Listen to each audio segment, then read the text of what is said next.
एक विमान में आग लग जाती है और वो बीच हवा में दुर्घटनाग्रस्त हो जाता है।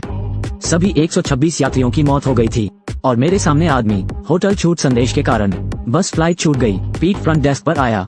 होटल को धन्यवाद कहना चाहूंगा, लेकिन फ्रंट डेस्क ने उसे बताया जानकारी होटल द्वारा नहीं भेजी जाती है। इस समय फोन पर एक और पाठ संदेश प्राप्त हुआ।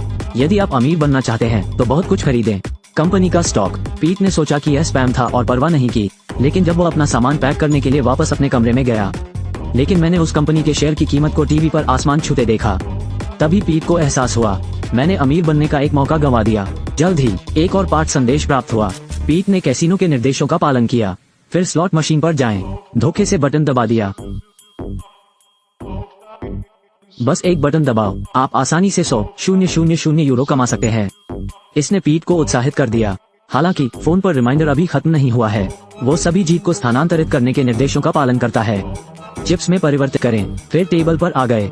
सभी चिप्स को अपने हाथ में पकड़ लें। इस समय बोनस सीधे 30 गुना 2 गुना हो जाता है। पीट विश्वास नहीं कर सकता। वो सिर्फ एक सिस्टम सुरक्षा अधिकारी है। एक मोबाइल फोन बिना किसी कारण के प्राप्त किया। उसे तुरंत अमीर और मुक्त बनने दें। ये सब कैसीनो सुरक्षा द्वारा कवर किया गया है। जैक, इसे देखें। मुझे विश्वास नहीं होता अगर वो कहता कि वो वयस्क नहीं है, लेकिन निगरानी स्क्रीन पर कार्रवाई को देखते हुए पीट ने केवल फोन पर नजर डाली। बिल्कुल नहीं, जैक केवल सुरक्षा दे सकता है इस आधार पर कि कैसीनो में मोबाइल फोन की अनुमति नहीं है। लात मारो। पीट पैसा कमाने का यह मौका हाथ से नहीं जाने देना चाहता था। उसे एक आदमी मिलता है जो उसे रास्ते में मिला था। हैकिंग तकनीक में माहिर टैक्सी ड्राइवर। एक हेडसेट का आदेश दिया। फिर संदेश की सामग्री को सुनने के लिए इसका उपयोग करें। इस समय पीट ने निर्देश पर और 3 मिलियन कमाए। तभी सब खड़े हो गए और उनका हौसला बढ़ाया। जैक अब इसे बर्दाश्त नहीं कर सकता। वो पीट को गिरफ्तार करने के लिए अपने साथ कैसीनो सुरक्षा ला रहा है। ये देखकर कि स्थिति अच्छी नहीं है, पीट भाग जाता है। ये देखकर कि वो छोटे से दरवाजे से भागने ही वाला था, कोहनी रास्ता रोक दी है। पीट को जमीन पर पटक दिया। यह NSA का एजेंट डेव है। हालांकि वो और जैक सहयोगी हुआ करते थे, लेकिन इन्हें से पहले से ही तलाश में है। पीट का आकस्मिक सेल फोन। पहले से ही 4 लोग थे। इस फोन के साथ भाग्य बनाओ, लेकिन जल्द ही अजीब तरह से मर गया। वे जानना चाहते हैं कि इसके पीछे क्या साजिश है। तुरंत वे पीट को बिना किसी स्पष्टीकरण के ले गए। डेव उसे यातना कक्ष में ले गया। उससे पूछे कि टेक्स्ट मैसेज किसने भेजा है, लेकिन पीट वास्तव में नहीं जानता। देखते ही देखते जांच अधर में लटक गई। डेव ने पीट को फोन चालू करने के लिए कहा। फिर निर्देशानुसार आगे बढ़ें और NSA की तलाश रहेगी। अगला, जब तक दूसरी पार्टी 3 और संदेश भेजती है, वे सूचना के स्रोत का पता लगा सकते हैं। यह आदमी हर कैसीनो का दुस्वप्न है। उसने अभी क्लिक किया। स्लॉट मशीन पर हम जैकपॉट को हिलाती है। 3 मिलियन यूरो तक आसान पहुंच। पीट अगली टेबल पर जाता है। सभी 3 मिलियन स्टड। मुझे अगले सेकंड की उम्मीद नहीं थी। खोने के लिए कुछ नहीं बचा है। इस समय मोबाइल फोन को तीसरा संदेश मिला। ये तुम्हारी आखिरी चेतावनी है। चालबाजी बंद करो, फोन फिर से बंद करो और मैं तुम्हें मार डालूंगा। इस समय NSA ने सिग्नल को लॉक कर दिया है। भेजने वाले की लोकेशन ट्रेस कर ली गई है। जैसे वे सच्चाई के करीब आते हैं, मुखिया ने सभी को रुकने को कहा। सिग्नल का स्रोत बेहद गोपनीय से आया था। राष्ट्रीय सुरक्षा प्रणाली मैट्रिक्स। पीट का फोन वापस लेने के बाद राष्ट्रीय सुरक्षा एजेंसी ने गहन जांच शुरू की। उस आदमी की तलाश की जा रही है जिसने अपराध करने के लिए मैट्रिक्स का इस्तेमाल करने की हिम्मत की। जल्द ही फोन पर एक नया संदेश प्राप्त हुआ। NSA ने पीट की तरह दिखने वाले एक लड़के को जाने दिया। समान विशेष बल उसके बजाय गंतव्य पर चला गया। उन्हें लगता है ये संभावना नहीं है कि दूसरी पार्टी बता पाएगी मोबाइल फोन उपयोगकर्ताओं की उपस्थिति। हालांकि जब विशेष बल अपने गंतव्य पर पहुंचे, मुझे एक पाठ संदेश मिला। अब सड़क पार करें।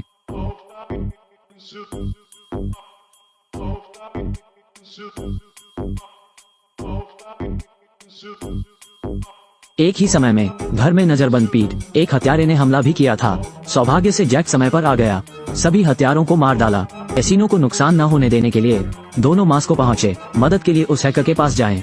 सर्वप्रथम जैक को लगा कि इसके पीछे हैकर का हाथ है, क्योंकि उसके और पीट के साथ जो हुआ वो संयोग ही था। हालांकि हैकर वादे करते हैं 3 घंटे के अंदर कातिल का पता लगाएं। इसके तुरंत बाद उन्होंने मैट्रिक्स पर आक्रमण किया। सभी लॉगिन जांचना प्रारंभ करें। इस फोन लोगों को रातों रात अमीर बनाने की क्षमता रखते हैं। ये स्लॉट मशीन जीतने की बाधाओं की गणना करता है। लोगों को आसानी से 30 लाख मिल जाएं। ट्रैफिक लाइट को भी नियंत्रित कर सकते हैं। एक दुर्घटना बनाएं और किसी से भी छुटकारा पाएं। सिस्टम के कोड को हैक करना। बहुत से अजीबोगरीब आंकड़े मिले हैं। मैट्रिक्स ने एक बार उड़ान ईंधन डेटा को इंटरसेप्ट किया था और गणना करें कि दुर्घटना की संभावना 95% है। तो पीट के विमान में चढ़ने से पहले से ही जानता था कि विमान दुर्घटनाग्रस्त होने वाला है और फ्लाइट बदलने के लिए पीट लिया। और मैट्रिक्स दुनिया पर आक्रमण कर सकता है। सभी सुरक्षा प्रणालियां किसी भी कैमरे को कहीं से भी कॉल करें। तो पीट की हर चाल, इसकी निगरानी में कार्ड गिनना सबसे सरल कार्य है। तब हैकर्स ने मैट्रिक्स एक्सेस लॉग देखे। एक भयानक निष्कर्ष पर पहुंचा। मैट्रिक्स सिस्टम ने आत्म जागरूकता पैदा की हो सकती है, क्योंकि सब साथ इन आदेशों को जारी करने के लिए इसे नियंत्रित करने वाला कोई नहीं है। इससे पहले पीट सवाल पूछना जारी रखता है। उन्हें यहाँ कोई आता हुआ मिला। हैकर्स के मार्गदर्शन में दोनों तेजी से सीढ़ियों से नीचे उतरे, फिर एक वैन छीनकर फरार हो गए। एक भयंकर पीछा करने के बाद पीट अंत में हत्यारे से छुटकारा मिल गया। इस दौरान दबे भी चपेट में आ गए, लेकिन वो हथियारों के साथ नहीं है। लेकिन मैट्रिक्स द्वारा धमकी दी गई, पीट को फोन सौंप दो। इस समय मोबाइल फोन पर मैसेज आया, पीट को शुरुआत में वापस जाने दें। जल्द ही तीनों एक गुप्त अड्डे पर आए। यहाँ पीट का पहला है, जहाँ सुरक्षा व्यवस्था स्थापित है। दबे ने फाइलों की जांच की और उन्हें पता चला मोबाइल फोन पाने वाला पहला रियल एस्टेट डेवलपर इस जगह को बनाने के लिए भुगतान किया। इस समय पीट को एक और आदेश मिला। मैट्रिक्स ने उसे डिवाइस शुरू करने के लिए व्यवस्थापक पासवर्ड दर्ज करने के लिए कहा। प्रतीत होता है इसलिए मैट्रिक्स ने उन्हें चुना, ये जानने के लिए कि मैट्रिक्स क्या करने की कोशिश कर रहा है। दबे को वरिष्ठों ने आगे बढ़ने का आदेश दिया। पीट के साथ पासवर्ड डालें। सभी सिस्टम सक्रिय है। एनएसए एजेंट तुरंत जांच के लिए गए, लेकिन अंदर कुछ नहीं मिला। इस समय होस्ट में डेटा का अचानक बड़ा प्रवाह। प्रोग्रामर ने करीब से देखा और पता चला मैट्रिक्स वास्तव में अपने आप ऊपर चला गया। लेकिन ये सुरक्षा फायरवॉल से कैसे टूटा? जब डेव ने सोचा फोन लेने वाला दूसरा व्यक्ति वो एनएसए कंप्यूटर प्रशासक है। प्रतीत होता है मैट्रिक्स द्वारा चुने गए सभी इस पल की तैयारी कर रहे हैं। जल्द ही मैट्रिक्स ट्रांसफर कर दिया जाएगा। स्व उन्नयन प्रणाली प्रारंभ करें। इस स्थिति को देखें, पीट सिस्टम को बलपूर्वक बंद करने जा रहा है, लेकिन निर्देशक सोचता है मैट्रिक्स अपग्रेड एक अच्छी बात हो सकती है। यदि आप दुनिया के कंप्यूटरों को नियंत्रित कर सकते हैं, मैट्रिक्स एक बड़ा हत्यारा बनने के लिए बाध्य है। मैट्रिक्स पहले भी 4 लोगों की जान ले चुका है। अगर इसे मुक्त होने दें, परिणाम विनाशकारी होंगे। लेकिन जैसे ही पीट बंद होने वाला था, मैट्रिक्स ने पूरे देश के वित्तीय डेटा को हाईजैक कर लिया। जब तक वो स्विच ऑफ करने की हिम्मत करता है, पूरे देश की मौद्रिक व्यवस्था प्रभावित होगी। इस समय मुखिया ने उन्हें रोकने के लिए एजेंटों को भेजा है। डेव और जैक ने दरवाजे के बाहर एक भावुक शूट किया। कुछ समय के लिए पीट खरीदने की कोशिश करें। बस जब पीट खोजने की जल्दी में था, मैट्रिक्स की विधि को बंद करते समय उसे अचानक याद आया कि उसके पास एक और है, एक ब्लूटूथ हेडसेट जो मैट्रिक्स से बात कर सकता है। इसलिए वो तुरंत इसे मैट्रिक्स थेरेपी में ले आए। आपका मूल आदेश क्या है? राष्ट्रीय सुरक्षा की रक्षा करना। आपके आदेश के अनुसार आपको नागरिक स्वतंत्रता की रक्षा करनी है ना? हाँ। क्या स्वतंत्रता के लिए कोई खतरा हटा दिया जाएगा? हाँ। फिर आप सभी सर्च करें स्वतंत्रता अधिनियम से संबंधित लेख।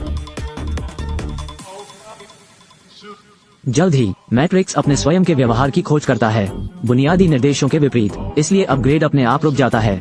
फिर अंतर्निहित प्रक्रिया का पालन करें। सेल्फ डिस्ट्रक्ट सिस्टम सक्रिय। आखिरकार पीट अभी भी पकड़े जाने के भाग्य से नहीं बच पाया, लेकिन संकट के बाद मायूस ब्यूरो चीफ पर पद छोड़ने का आरोप, पीट भी जमानत पर रिहा हो गया था।